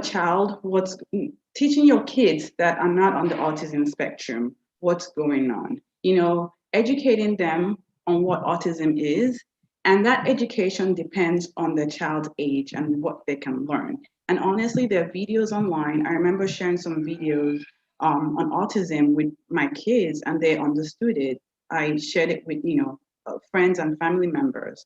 But having your child have some kind of understanding of what's going on is really important, because you don't want them having a resentment, you know, of their siblings. Sometimes when a child is playing, there's a lot of back and forth. You know, when you talk to another child talks back to you, and that's how communication goes. And if you have a child on the autism spectrum, sometimes they're parallel playing along with their siblings, right? So they're playing on Legos or something, and they're playing alongside each other, but there's no back and forth. And we know kids do a lot of back and forth. But having your child understand, you know, we're helping. It's all about that child with the autism. It's okay, we're helping her. Or, you know, Sina has a little difficulty doing this. We're just gonna keep helping her. Making it about the child with autism sometimes also helps. Teaching your child empathy is very important. I've seen some families where the kids are just, you know, they're angry, you know, they're ashamed of their siblings outside. No, start teaching your child empathy, no matter how young they are. And when I say your child, I mean the siblings. Teach them empathy to understand what your child is going through. Because I think the more they understand, the more they have empathy, and the more they want to help. You know, siblings. They become advocates. They become, right. And it's funny how, you know, sometimes I can hear Ola or my other children, you know, they'll hold Sina's hand and they'll say, it's okay, breathe in, breathe out. But they're watching us. Our kids are actually watching us. So we have to keep that in mind, Absolutely. you know. And they're little kids or they're adults, maybe depending on the age of your child, but they'll learn from us and they're actually teaching your child that's on the spectrum, especially social interaction, play. Siblings are very good with that. So just like your child is learning the positive behaviors on how to talk to their siblings, they're also learning the negative behaviors. So we have to keep that in mind too. So for example, let's say you have a child that's like destroying stuff, right? And because of it, you close the door to a particular room to your child. You know, don't go in there because I don't want you destroying something. It's okay coming from a parent, but when the sibling is doing the same thing, it seems kind of rude. So instead of closing that door to the room, maybe put that away so you're not restricting your child. Basically, you want your child to be a little bit more free in the house. So we should be aware of the negatives that siblings are watching and observing from us parents. And also know that the siblings also learn, the siblings learn the positive and the negative, and they bring it to the child with the special needs. So I think it's so important. I absolutely agree with you. I think, there is a group where we've been told that siblings actually become advocates for their, Yes. yeah, and honestly, they explain to other people who don't understand if the kid suddenly gets up and spins around and stims, right? And say, oh, he's okay. He's just trying to figure out, it's like a compass. He's trying to figure out where his balance is. He'll be fine. I've seen that happen, and it's a great interaction. So you allow the child on a spectrum to have more a sense of self-esteem as they get older. Remember, just because they have autism doesn't stop them from going through the awkwardness of becoming a teenager, or just always keep that in mind. They need that support, and someone who is as young as them is much better at reaching them than you look like a big tall tree, but someone else who's like young and smaller is able to reach them at their level, honestly. So we can't overemphasize that. Thank you very, very much for that answer. And as we move on, parents are always asking, should I put my kid in a school, a special school just for children on the autism spectrum, or can I put them in a mainstream school? What do I do? How do I make that decision? Yeah, finding the right school for your child can be quite tricky. Sometimes it's kind of trial and error, but I will start with, think about your regular school. So if you have your regular school, most regular schools, the class number can be quite large. Can your child sit through a class of 30 kids? What about the teaching process? If let's say a child has math for an hour, can your child sit through the entire math class for an hour? If the child needs break in between, is the school actually accommodating that? So what about the method of teaching by the teacher? Do they just have textbooks with a lot of words? Because a lot of our kids are visual learner. Do they have the projector thing they use, and maybe play videos? So some schools are better with that. Some regular schools are better with that. Some regular schools are better with accommodating your child and fine-tuning some things to help your child. And so you have to think about all that. And all regular schools are not created equal. We have public schools, we have private schools. I think private schools tend to be more, maybe a smaller number of kids in the classroom. Then when you go to, and talking about regular school, it also depends on the age of your child. So if your child is in pre-K or kindergarten, right? Even in regular school, a lot of their learning is through play. So your child on the spectrum might be totally fine with a regular school at that early age, right? Because they're doing a lot of things, and there's not as much, sitting down. Demand, yes, on them. Right. So as they get older, it becomes more of a challenge. The other end is an autism class. And I think in Nigeria, there are a couple of autism schools, but usually, and my experience is autism class in the US. An autism class is usually smaller number of children. Teachers are more trained in special needs. They have a lot of visuals, visual schedule, have visuals for almost everything. And these teachers know how to deal with your child's behavior and to help. And sometimes some of these classrooms, they have the speech therapist come to the class, you know, interact with the child. They have also one-on-ones. So they have things that they've put in place to help your child. So if your child has a lot of behaviors, that setting might be really good because the teachers are better trained at understanding what to do with your child. That's right. Even if you have an ABA therapist coming to the classroom to teach, they're more receptive of it. Now, if your so there are pros and cons. If your child doesn't have a lot of behaviors, they can sit down, you know, they can learn, then that might not be the best setting because a lot of these classrooms are more focused on behavior and not really more on the academics. So your child is really might be behind academically. Right now, our situation right now is actually a win-win situation because we're in a regular school, but we have a special needs teacher with my daughter one-on-one in the class. So there's an advantage to that because she gets to learn and she's not so much behind and she gets to learn at her own pace. And the teachers are very aware of what's going on. We do the IEP, we have meetings, they know what's going on. They can assess her based on what she's learning, right? And not really on all the other kids, you know? So that works. And she has her one-on-one special needs person with her that helps to break down some of the class material. That it's not very common, so I'm really, really blessed to have that situation. But so you just have to think of where your child is. I also have to say, because I know one of my friends that the child had to repeat grades. I personally feel like if a school is making your child repeat grade, it might not be the best school. And everyone has their own different opinion on that. That's just my own personal opinion because I feel like your child has autism. They're not just gonna wake up today is Saturday, tomorrow is Sunday, and poof, you know, it's gone.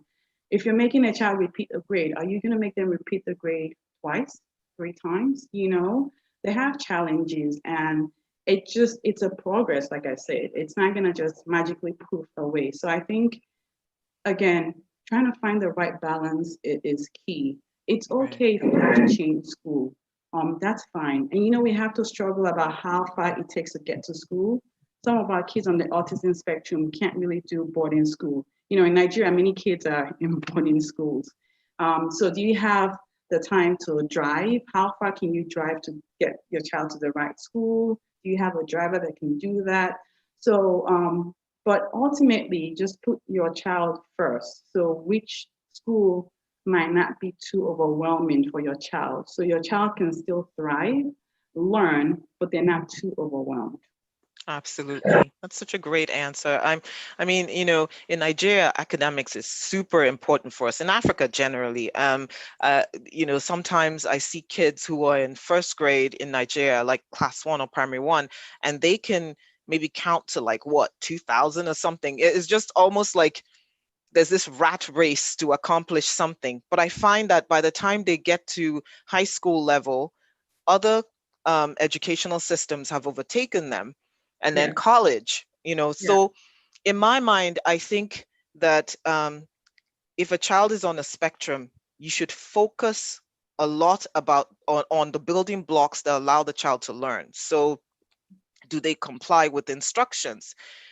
You know, are they able to know what the benefit is when you go to school? Time to learn. If I do good things, I get good rewards. You know, do they understand that whole thing? Start from the beginning. And in that sense, you know, the conversation about an autism school and a regular school is individualized. And you mentioned something called the individualized education plan.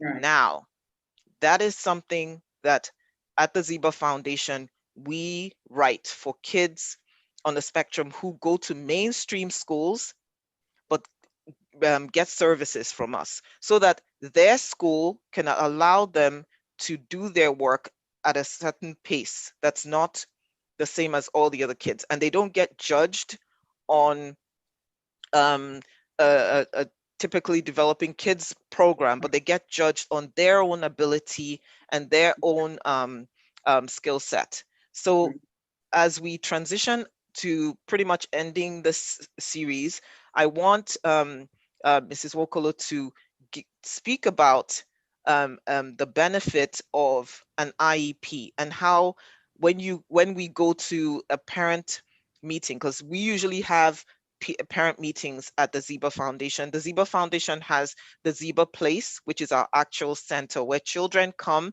and get a combination of services, speech, ABA,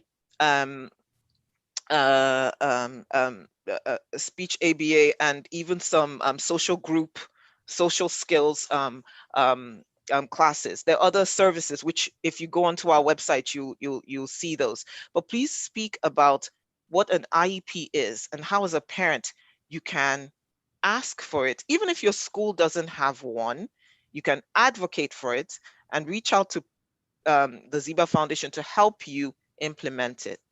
Can you go ahead and do that, So please? the summary is that with the IEP, you would have had a professional, a team, or just the one person that your child needs to work with, assess your child and see where the gaps are. Following that, you then work with the school in some instances to get this curriculum, and then see what it is that your child needs to be doing in that curriculum. Now take that and take the child's gap and put all of that. It's basically a plan. Write it all down and say, for English, so if you use the example of this child that's repeated, that's what was going through my mind, and I'm thinking, okay, maybe there are some subjects that the child didn't need to do. And so the IEP states they're not supposed to be working on history or drama or something that definitely wouldn't add value to the child's life. And then it also says for 30 minutes at so and so time, they need to be pulled out from this class. So it's just a combination of everything that that child needs to be doing. Now, there are lots of schools in Nigeria, because of the awareness that's growing, that says, oh, we're an autism school, we're a special needs school, we can do the IEP and all of that. Where in some instances, that's not quite the case. Because again, you pick up this plan, there's no specific target, the objectives aren't clear, where are we going to the goal? The roadmap isn't very clear. And how are we going to ensure that this individual goes from point A to B and meets all expectations? Another thing, like I use my daughter as an example as well. As she progressed through, this was even before I became board certified or anything. I used to go into school because they said, oh, they have a special ed section and all the teachers there. And I'll be, okay, so how are you guys going to know when she meets this? Why is she doing this? I was constantly asking questions, putting the mild pressure on them. Okay, and then they would work with me because I knew what I expected or what I wanted, the outcome I wanted for my child, both academically and socially. And so it got to the point where by the time she was in secondary school, we had to drop a whole lot of courses. I said, look, we can't be wasting this child's time doing things that are irrelevant, that she would not comprehend, because one of the key issues with autism is that comprehension, putting things in context. So when you task them, having said that, maybe this was peculiar to my daughter, but there are some people that are out there that have shown that they're good historians, maybe because of the specific dates, because one of the things is that they hold on to the concrete abstracts, throw away. So for my daughter, when it was things like history, she would probably give you the concrete ones, which wasn't sufficient to excel. So we had to dump all of that. So basically, in summary, an IEP It's something that you work on with a team of professionals to address your child's specific needs and learning process. Yeah, so I like how you described it. Absolutely. It's a roadmap. It's an educational roadmap tailored for this individual. So it's not a one size fits all. It's for this one person, customized educational plan.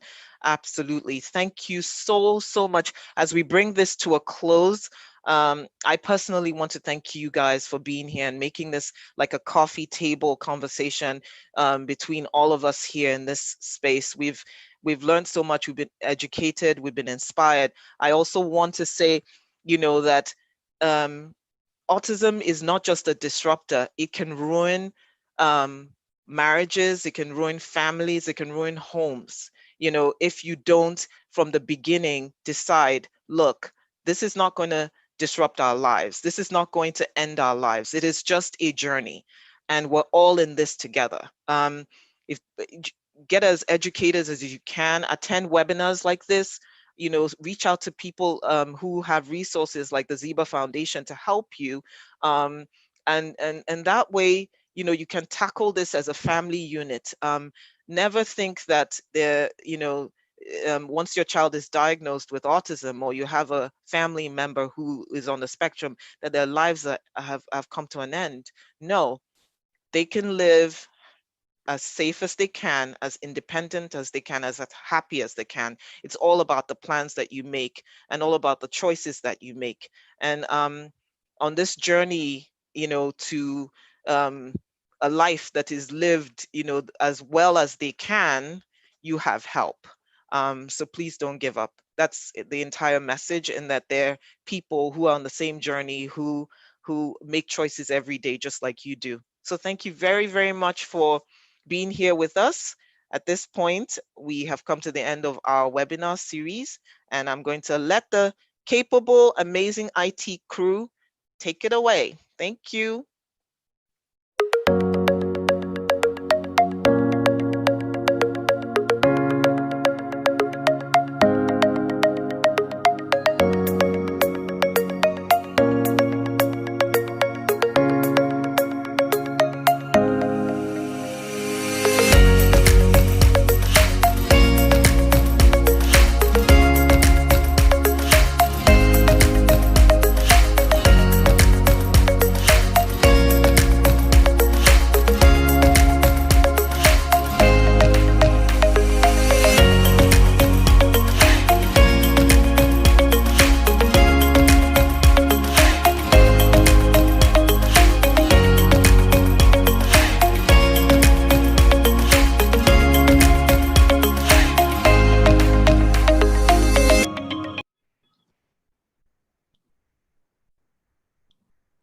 Thank you so much. At this point, we're now going to go to the event that we've been waiting for.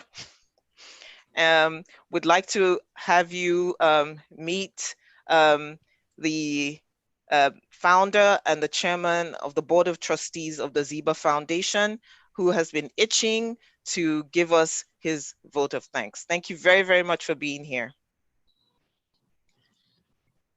Thank you very much, Dr. Julia. Thanks for putting me on the spot. I want to say a big thank you today to our facilitators and our panelists for an amazing job that has been done. I personally have learned a great deal from all that was said today. Took a few notes, and I hope to try to implement this when next I'm with my son. My name is Nzanobe, and I'm a parent of a child in the spectrum. Our journey as a family, from when we discovered that our son was autistic to the various interventions we got access to as he grew up, led to the decision to set up a platform where we could all collectively share ideas, experiences, and expertise in seeking solutions for people living with this challenge. I mean, I must say that raising an autistic child is, to put it mildly, a testing experience that has been attested to by a number of speakers today. You're constantly dealing with the emotional, the psychological, physical, and financial strains on your personal lives, and of course, those of your other children and relatives that live with you. And as such, for me, I think that testimonies of parents like Marcel's mom, who spoke earlier today, Mr. Mohammed, Mrs. Abaleme, and Mrs. Okeke, my friend Kanye's mom, who also called me up a few days ago and offered to give us a platform to stream sessions on, and I'm most grateful for that. These are some of the parents at the Ziba place, and some of and their testimonies are, for me, this is the reward for what we try to do. And we are truly grateful to God for this opportunity to impact lives through our small interventions on the platform of the Ziba Foundation. If the testimonies that were listed earlier were all we did this 1 year, we would still be absolutely grateful to God and would feel accomplished. But we have indeed quite a few other wins that we had this year, but time constrains me because I'm just giving the vote of thanks, no matter what Dr. Julia says. So let me close by saying that we are thankful for the support we've received from our donors, our sponsors, our friends, therapists, staff, board members who have contributed their time, and especially our panelists throughout this webinar series, marking our first anniversary. We're indeed grateful, and our children and their parents truly appreciate you, I must say. To all the participants in this webinar series, I say thank you for your time, and I hope it was worth it. We are committed to continue to seek appropriate solutions to support our children, parents, and caregivers. To the management and team and our anchor, Dr. Julia, I say thank you for all you do. God bless you. And we hope to connect a lot more, seeing that the virtual world is the new normal. Thank you, and God bless you.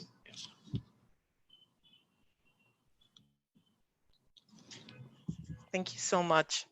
And that brings us to the very, very end. And thank you to everyone. Thank you very much for doing this. Thank you for being with us, and have a very good rest of your day. Thank you.